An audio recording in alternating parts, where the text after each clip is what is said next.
mettre sur pied une... Dans un état de droit, il y a une justice indépendante.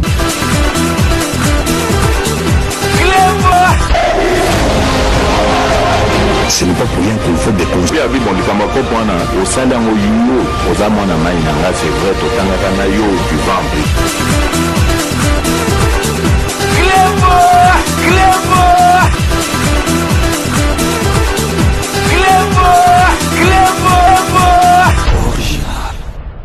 Salut et bienvenue sur cleboisoriginal.net. Merci de votre fidélité. 5 minutes avec César Ngadi. Tout le monde est d'accord et il en restera ainsi pendant longtemps.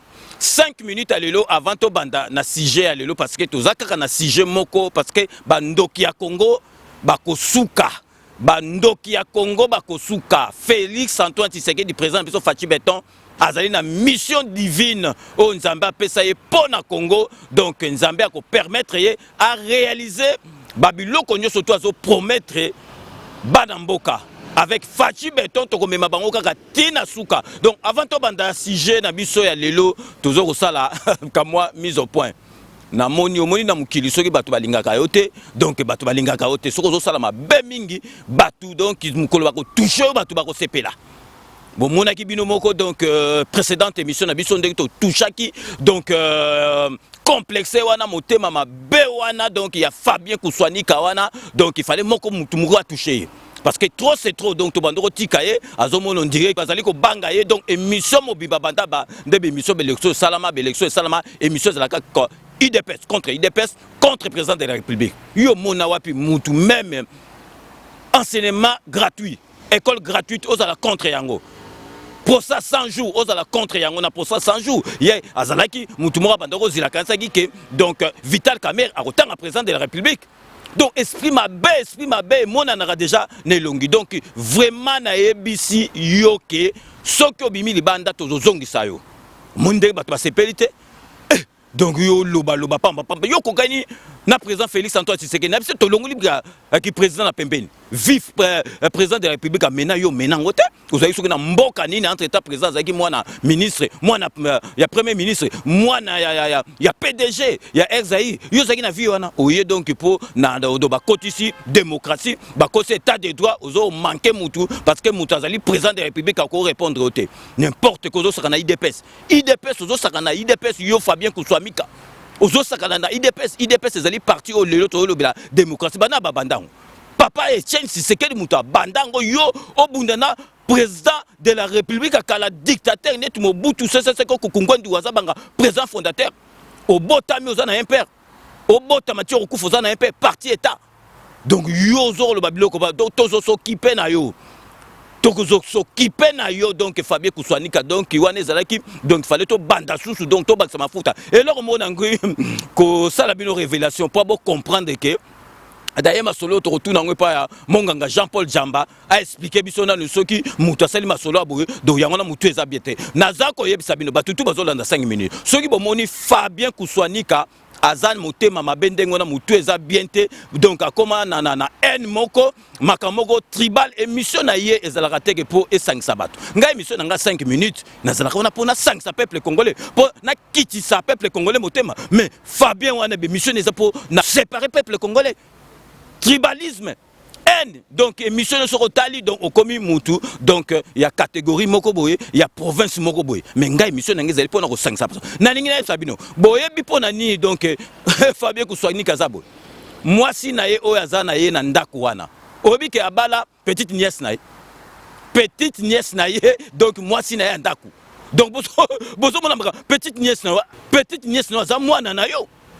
donc moi si na ye oya ndako kinchudi petite nièce na ye botelaga ke petite nièce na ye azuya meme na poto abala ye, donc alala ka petite nièce na botisa ye, donc kinchudi wana mwasi ya Fabien ndaku petite sœur na ye, donc to remema makambo ndengu wana, donc to remema makambo ndengu wana, donc ezali makambo internet ok na on internet ngona bomona ke mutu na ye zali bien te, donc mutu lokola Fabien na kata ndaku na ye abala petite nièce na ye kinchudi petite nièce na ye, donc botalaka mutandeko na mutu ko sa bien te uzoko loba pamba babiloko pamba donc bilo bo sakana donc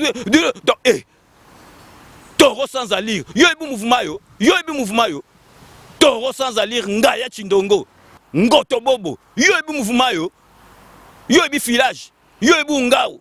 Yo ebi Masolo. To beta ba Masolo donc boye na poto donc ba complexé moro bozo la sa ba voiture na garage ozo la sa ke soki yo mata ba carte yo mata ba voiture. Yo kota ba parler au première vitesse, deuxième vitesse, quatrième vitesse ozaka na lopango. Complexé. Toro sans alire Ngoto Bobo.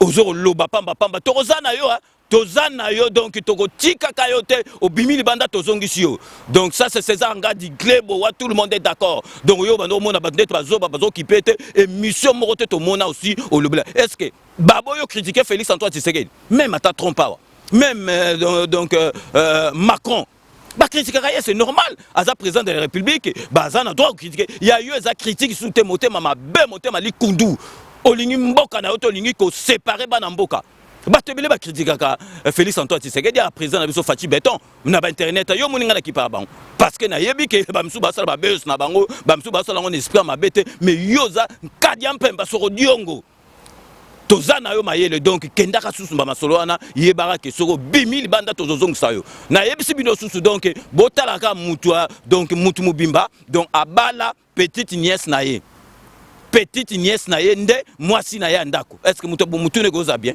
donc yé na bango ika change wana donc c'est les oiseaux de même plumage donc yo mona loba makambango ika change parce que yebi bango na bango donc ndongo ika changa ngo ika change lia mwana na ye donc yo Fabien na kata ndako no obala petite nièce no azali mwana na wote donc yango zo mona ke mutu yo yango ne photo tout nango pa monganga Jean-Paul asala biso na émission bateau donc babala ba petite nièce na bango mutu na bango ko zala ndenge ni donc vraiment yebaka ke Fabien donc César Ngadi Klebowa, grand prêtre, tout le monde est d'accord. Donc, il y a des gens qui bimina zozong son anzela, si ko toko boete, bon quand ça te que mission no kutunga na tala rate bataille la rangai. Mais il y a que donc c'est le début de commencement. Donc oko yeba do parce que au commence sakana. Biso tozo luka moyen to kimi sabatuana nyo surtout bakana mbeba so masolo na mbutu na dikoso tozo sala tout to sala ba makambuke mboke zo kene bien to monique nyo surtout ezana bien te na mboka. Mais faut ko cha présent de prima boko. Est-ce to bi ko kumisa fachi sana batebele balinga mais ce que baseli makambo bien pour namboka kumisa osala staff na omoko boya batu moko boya ba province moko boy bolo baba n'importe quoi donc biso tant osala be mission na biso eso au monde na biso to filtraka ba appel na biso n'importe quoi Ngaya Chindongo mbokache ngoto bobo yo bi mouvement yo donc vraiment topé mananu donc to marqué pause donc vraiment to bois qui si mutuana donc to marqué pause boyebi samedi oh ya lobi le toza vendredi donc samedi lobi le 19 tozali ko yamba donc Léonard Kassanda Wetu donc azali invité na biso initiateur ya Fachi Beton a kozala na biso lobi donc bozala wana bo poser ba question surtout bolanda bino moko bande annonce. Léonard Kassanda Wetu, l'initiateur de Fachi Beton, sera mon invité ce samedi 19 septembre 2020 à 16h très précise. Bonjour peuple congolais, je m'appelle Léonard Kassanda Wetu, initiateur de Fachi Beton. Je serai l'invité d'honneur des grands prêtres César Ngadi le samedi 19 2020. L'initiateur de Fachi Beton, Kassanda Wetu Léonard, akozala nangai na émission Nabino Rendez-vous des Patriotes le 19 septembre 2020 na 16h précise. Na sengi na bino bo benga to solo la makambamboka na Léonard Kassanda Wetu oyo bo monaka na ba tenu na ye donc ayebana partout dans le monde ce qui ba monier il a kisi ke Fachi Beton azaliwana donc to sengi na bino bo benga bo hésiter te bo benga na ba numéro de téléphone oyo zali ko défiler na se pour bo poser ba question na bino to solo la makambamboka parce que Léonard Kassanda Wetu c'est la première fois les cas à Zalina Makamba Koloba. Soyons nombreux, bozala ebele téléphone gozala ouvert jour wana, boko benga na gozala wana pona ko répondre na mituna na bino nyonso bo mitunaka. Jour yango message et kozala kaka moko.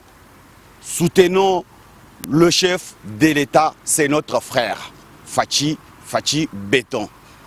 Léonard Kassanda Wetu ako lobela biso makambu ya association na ye boyebi akendaki na Kisasa amonaki babola bato apasi akabolaki biloko ebele et puis akoyebisa biso ndenge nini association na ye et marchaka po batu nyonso tout bazo kansa. Donc soki ndenge nini akozala wana po a éclaircir peuple congolais bayeba Léonard Kasanda wetu musala na ye nini apport na ye nini na président de la République. Donc bo benga bo hésiter samedi à 16h très précise parce que émission elongwe na 14h et commune à 16h. Donc émission ezali na 16h. Donc bo benga bo poser ba question na bino nyonso surtout bo zali nango na Léonard Kasanda wetu invité. Il y a rendez-vous des patriotes, il y a samedi 19 septembre 2020 na 16h. Jour wana pe tokosolola lisusu makambo etali mboka na biso ba anje nini eloko nini tokosala pona mboka na biso. En tout cas réflexion ezala boko benga parce que téléphone kozala ouvert na kozala wana pona ko répondre na mituna na bino nyonso. Bomoni Kasanda wetu ndenge eza boye boko kanisa peut-être ezali uniquement pona kolata ona lati oyo boye nazali voyou te nazala double casquette. Nazali père de famille, nazala rapé normal, nazala rapé veste, nazala rapé oyo ezala kaka juste pona ko soutenir pays et puis soutenir chef de l'État. Rendez-vous pris le 19 septembre à 16h dans Rendez-vous des Patriotes avec mon invité Léonard Kasanda wetu. N'hésitez pas à composer le 07 53 36 38 09 et le 01 48 20 12 24 pour poser directement vos questions à Léonard Kasanda wetu. Je m'appelle Léonard Kasanda wetu, initiateur de Fachi Béton que vous connaissez tous dans le monde. Je serai l'invité d'honneur de l'émission des Patriotes des grands prêtres César Ngadi, samedi 19. L'initiateur de Fachi Béton, Kasanda wetu Léonard, akozala nangai na émission Nabino Rendez-vous des Patriotes le 19 septembre 2020 na 16h précise na sengi Nabino bo benga to solo la makambamboka na Léonard Kasanda wetu oyo bo monaka na ba tenu na ye donc ayebana partout dans le monde ce qui ba monier il a kisi ke Fachi Béton azaliwana. Donc bozala ebele bo préparer ma question na bino Léonard Kasanda wetu initiateur ya Fachi Béton akozala wana pona ko répondre. En tout cas bo raté te na émission to oyo bozala bo talaka Kasanda wetu pour la première fois l'invité d'honneur ya grand prêtre César Ngadi. Ndenge na yebisaka bino bo bosana te kanambe toko zoye akozwa masolo na mbunchu pena dikosi. Donc bino moko bolandi donc bande annonce na biso émission na biso ya samedi lobby na lobby et commis na 14h surtout commis na 16h très précise. Donc retard exact 16h pile poil to boaki générique et bandit donc to zali na bino lobby donc bo poser ba question na bino nyo surtout parce que polémique déjà to monaki na ba commentaire oh non donc azali initiateur ya Fachi Béton te bazotanga ba kombe donc lobby ezali occasion azala na bo benga ye Alexa biso ba preuve na ye ke mutu mkolo masolo donc bo benga avant to kota na sujet na biso lelo to lingu to loba donc Fabien na kuswanika abala kutu te oyo masolo wana donc azali na ba moyen te azwa kaka ndeko na ye po ba pesa ya balate donc yozo zwa donc ndeko na yo donc petite nièce za mwana na haute petite nièce la otina kata kiboba après comment rondonner au bala kutu yete donc yu mamoko boye ngoto bobo storo sans allure yo mouvement yo donc yuma donc to skene no kandengo wana kebana yo ngolo yo ongo changer batu boule o changer batu boule donc émission les apona au panja ba congolais est-ce que biso tozana pona au panja ba congolais dotala mutuno yo kumisara faulu yé moko faulu déjà au mona déjà kalelo a bossana il est là bossana comment ça net amnésique yé moko ndenge a poatana nu associé na lelo muzitu bo yo kandenga poata na tshela bino susu bo mona yé moko bo mona ka bino mituna bino sala ka biete botala faulu ndenge azo poata muzitu azo sarebi ke muzitu grand fa quoi il faut bakangaye bino moko botana ba image ici qui ne peuvent pas justifier leur richesse. Ça se voit au vu aussi de tout le monde. Ici, en Europe, je le sais, si on voit que votre train de vie est très élevé, on regarde, on viendra voir par rapport à ce que vous faites, on va voir comment est-ce que vous soutenez ce train de vie. Ok? Aujourd'hui, chez nous, ici, vous avez suivi, il y a un député provincial de Kinshasa.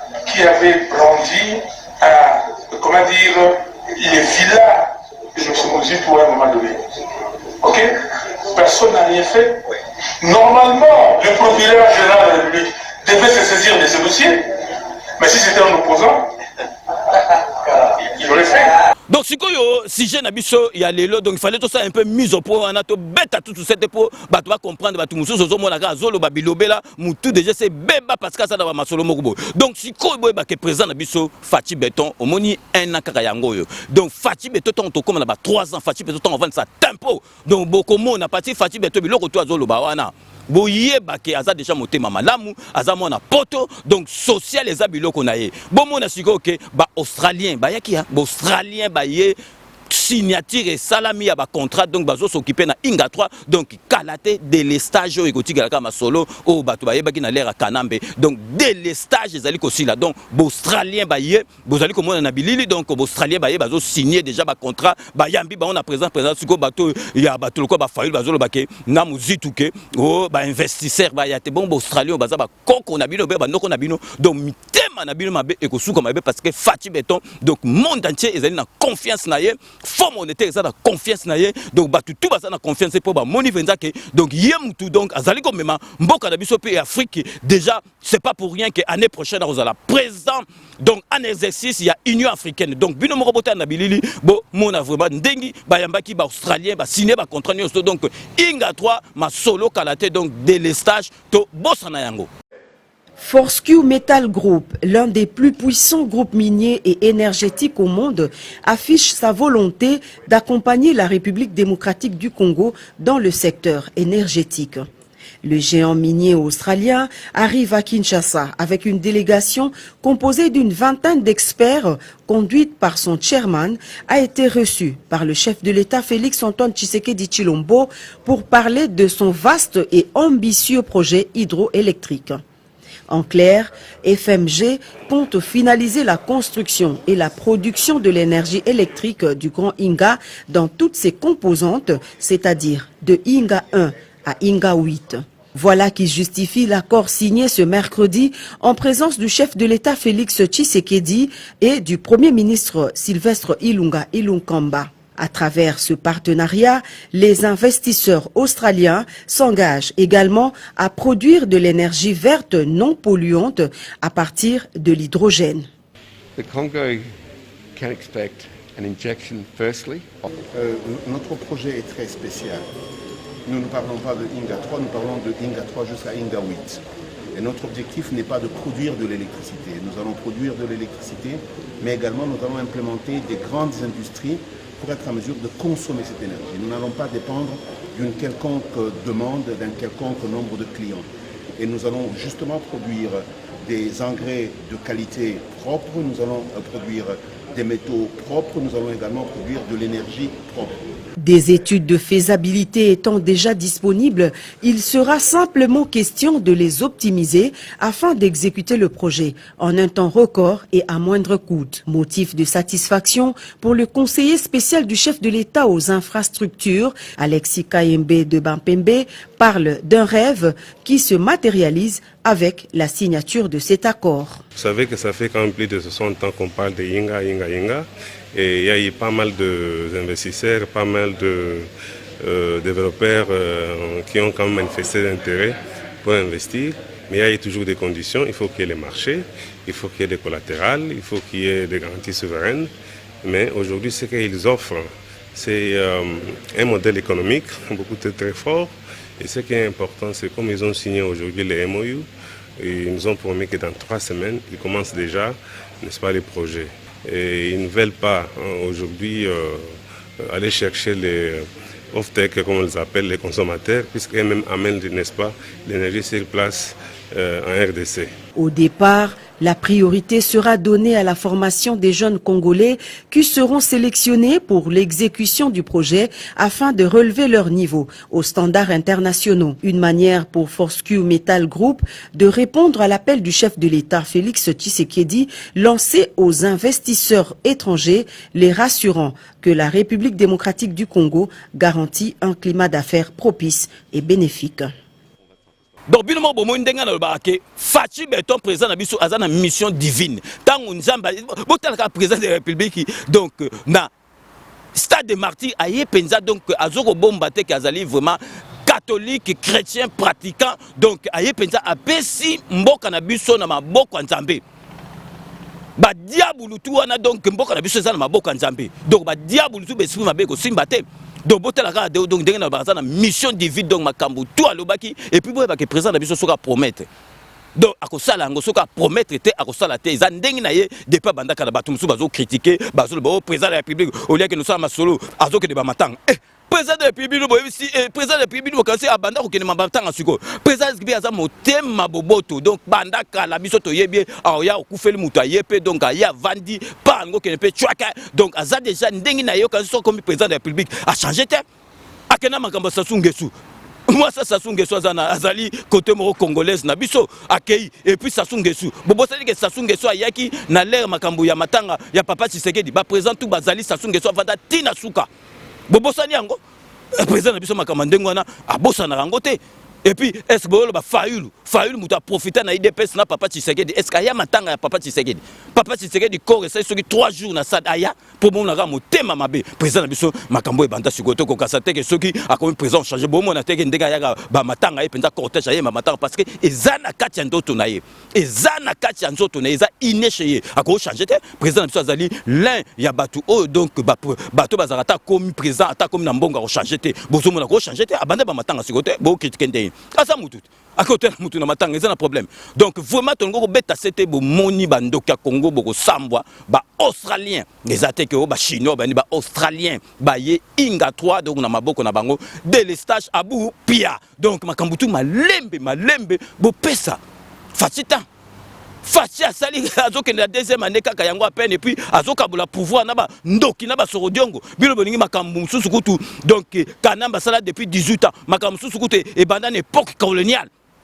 bino bolingi ka donc assisa ngomba na moko bino bolingi ka assisa ngomba na moko boko kokate donc tozana bino 5 minutes avec ces angadi toko zala na bino apoto zonk sa bino na nzela donc avant to sous cette émission na biso ya lelo na lingi na esa bino donc toyebi batu tout bazali inquiet batu tout bazana souci ya makambu ya Vital Kamerhe na kitisi ka moton po bozongo prenza au sérieux na promete bino tozui ba élément nyoso tout oyo to bandaki kozila tozwa parce que boyebi que 5 minutes avec ces angadi to le ba makambu par émotion te to le barate makambu ka bilobela tozwa ka ba information so to ngozo tozwa ngo à la source donc siko tozali na possibilité to yebisa bino vérité ya makambu oyo ya Vital Kamerhe ndenga azali banda donc tozo rassurer bino Vital Kamerhe azali na ndako na ete abimili banda te Vital Kamerhe tilelo azali na centre nganda sécurité zawana donc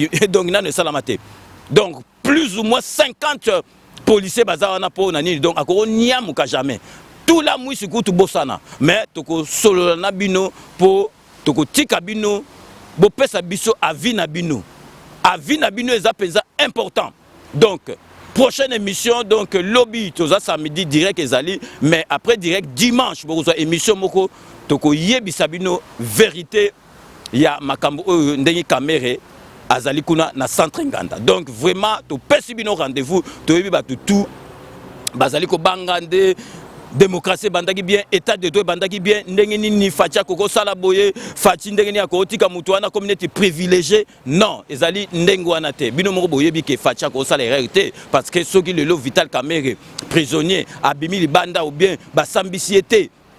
Donc eko toucher mbala moko mandat président Fachi ayebiango. Donc na côté kuta Vital Kamerhe erreur ko za la te. Erreur ko za la te. Donc tokoloba ebelete.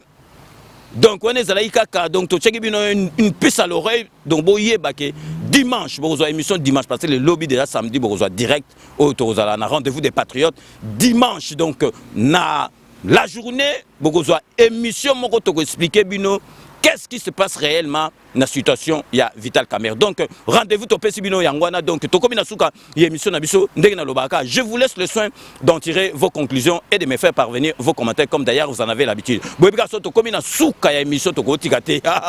Base on me dit que base sepeli ne to toucher donc mutu wana toro wana do to toucher mutu ya haine wana tribaliste wana to toucher il fallait mutu moka toucher.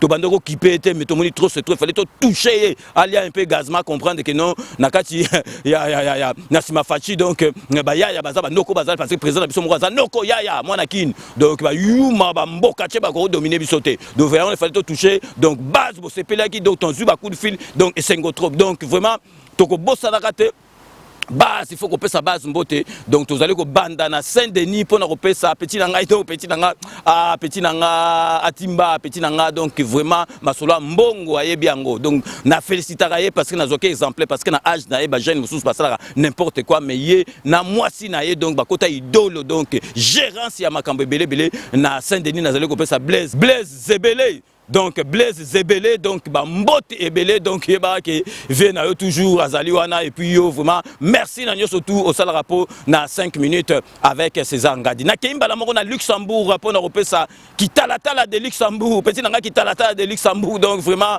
petit vient na ye kitalatala de Luxembourg merci na fidélité no na 5 minutes na nyoso tout au sala rapport vraiment fidélité nos ali lisusu ya ko démontrer te donc tokei siko na kati ya Tunis kuna na kati ya Tunisie pour nous repérer sa petite sœur propre Linda Pemba administratrice ya groupe Oyo ya WhatsApp ya les amis de César Ngadi donc Linda Pemba je sais pas comment te remercier na musala oyo zali ko sala na fidélité na yo donc na patriotisme na yo pour na mboka na yo donc vraiment tokobosa na jamais égide de fer na kati ya Paris donc so totangi égide de fer tokotanga mbala moko Ricardo Elumbu donc omoni égide de fer omoni Ricardo Elumbu donc tokosusa binomo boyebi donc London City donc petit c'est propre Linda de Pemba aller la rango mabe donc mbote asuke zala toujours to kopesa ou bien e bandele na suka London City to zali kopesa mbote José Kano ki kakamene ba mbote na biso na José Kano ki kakamene maître Wera Mukuna maître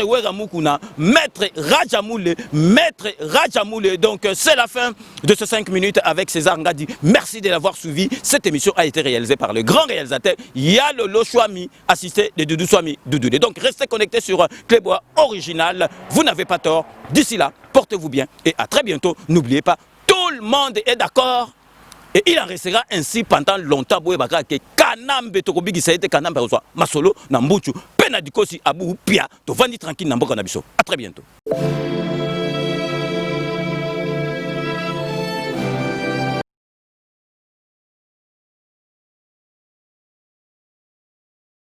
Bonjour tout le monde. On est là avec mon vieux Komo. Venanga César Ngadi, porte-parole à diaspora. Hein? On Mikolo papa le bagana ba geste. Quand on perd ça la bassine pour comprendre.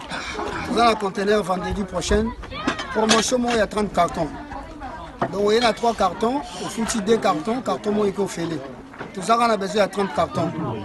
Dans la conteneur vendredi prochain. Il y a un carton à yo misatu au foutu mi balé, moko ya ofélé. Tout ça, on a fait comment mon docteur Mambi, le grand maître Kelele. Il fait comment? Il ne faut pas hésiter, donc il y a une promotion pour les après. Donc il faut mettre des bélés. Vous avez pour ça 30 cartons par mois. Donc c'est deux mots gratuits. La promotion ça veut dire sur le monde va nous télémi à nous surtout pour la moka. Moi je vais vendre solo va camion sur le télémi. Il n'y a pas à dire. Nous il y a beaucoup là. Moi tu as preuve.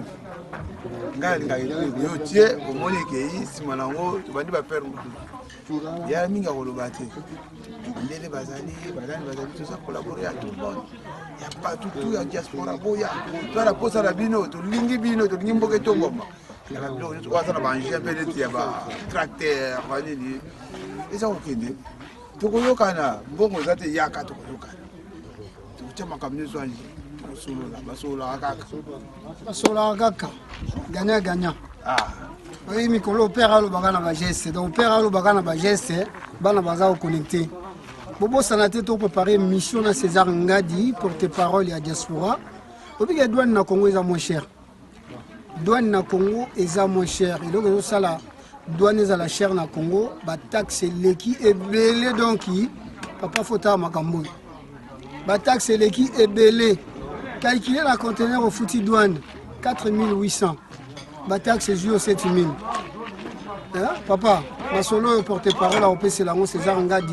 Tu as préparé une mission pour la douane et le transit à Brazzaville. À suivre.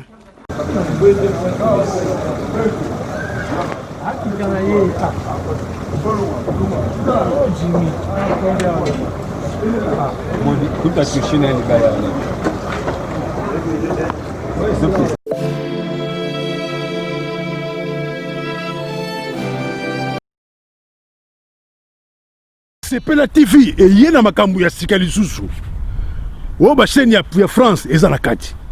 Ba chaîne ya Congo eza na kati. Ba chaîne ya Londres eza na kati. O ngomona makambu ya politique ya sika. O parti AA eza na kati. O parti BB. O CFAIO eza na kati. Ya Sepela TV. Bouquet comme ya muke boye. O tina poche voyager na ngokeno partout lingi. Na bouquet na Sepela TV. Sepela TV. Mais ma biso n'engozo ma biso wana 4K machine ma daka Sepela TV. Bienvenue dans le monde de Sepela TV. Sepela TV est le décodeur qui vous permet de suivre les chaînes du Congo en direct de la diaspora.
Rome C20, service traiteur, organisateur d'événements, allant du cocktail en passant par les akouskis et le traiteur qu'il faut.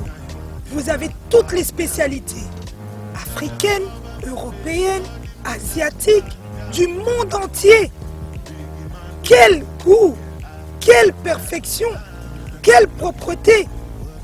La dégustation est au rendez-vous grâce à Rome C20. Vous savez les contacter au 0032 465 22 11 72. Rome C20, le meilleur dans son domaine.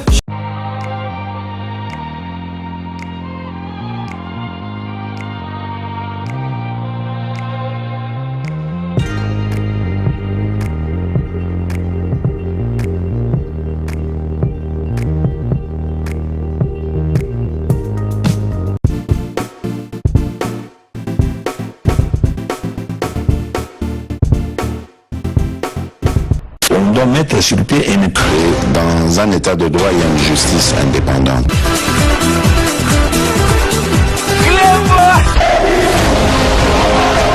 Ce n'est pas pour rien qu'il faut des conseils. C'est vrai,